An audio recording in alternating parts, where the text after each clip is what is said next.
एक बार एक व्यक्ति ऑटो से रेलवे स्टेशन जा रहा था। ऑटो वाला बड़े आराम से ऑटो चला रहा था। एक कार अचानक ही पार्किंग से निकलकर रोड पर आ गई। ऑटो ड्राइवर ने तेजी से ब्रेक लगाया और कार ऑटो से टकराते टकराते बची। कार चला रहा आदमी गुस्से में ऑटो वाले को ही भला बुरा कहने लगा, जबकि गलती उसकी नहीं थी।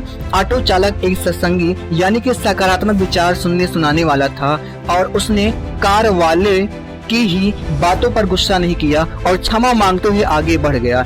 ऑटो में बैठे हुए व्यक्ति को कार वाले की हरकत पर गुस्सा आ रहा था और उसने ऑटो वाले से पूछा, तुमने उस कार वाले को बिना कुछ ऐसे कहे क्यों जाने दिया? उसने तुम्हें भला बुरा कहा, जबकि गलती तो उसकी ही थी।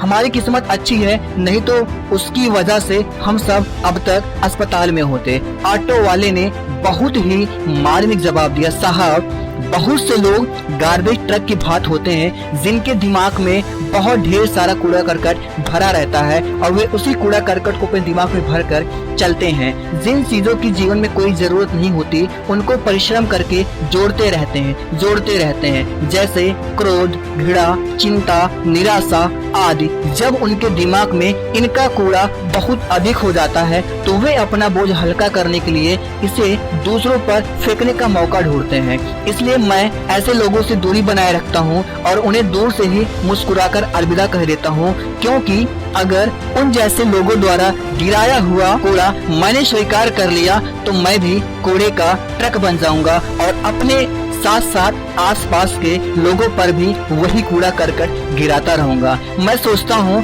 जिंदगी बहुत खूबसूरत है, इसलिए जो हमसे अच्छा व्यवहार करते हैं उन्हें धन्यवाद कहो और जो हमसे बुरा व्यवहार करते हैं उन्हें मुस्कुराकर भुला दो।